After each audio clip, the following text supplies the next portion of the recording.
आपल्यासोबत युवा मोर्चाचे शहराध्यक्ष आहेत. आपण थेट त्यांच्याकडे जाऊयात. नेमकं काय झालंय? ही श्रेयवादाची लढाई नाही असं सांगतायत. तुम्ही हा गोंधळ का घातला, ही घोषणाबाजी का केली? खरं तर हा भामास्कटचा जो विषय आहे तो भारतीय जनता पक्षाने बापटसाहेब पालकमंत्री होते आणि जगदीश भाऊ आमदार असताना त्यांनी तो मार्गी लावलेला आहे.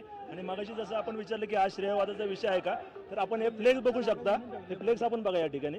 तर त्या फ्लेक्सवर बघून आपल्याला लक्ष देऊ शकतं की श्रेयवाद नक्की कोण या ठिकाणी निर्माण करते. आमचा जर फ्लेक्स बघितला भारतीय जनता पक्षाचा, तर त्याच्यामध्ये देवेंद्रजी आहेत, दादा आहेत, चंद्रकांत दादा आहेत. आणि हा जर फ्लेक्स बघितला तर फक्त दादांचा फोटो त्या ठिकाणी आहे. म्हणजे तुम्हाला असं म्हणतात, आज गिरीश बापट सुद्धा या कार्यक्रमाला नव्हते, त्या मागचं कारण काय होतं? काही कारणाने ते आले नाहीत असं सांगण्यात आलं. तुमचं नेमकं म्हणणं काय? नेमकं श्रेयवादाची लढाई भाजप अंतर्गत होतीये का राष्ट्रवादी करताय? नाही, राष्ट्रवादी करते, आपण बघू शकता या ठिकाणी.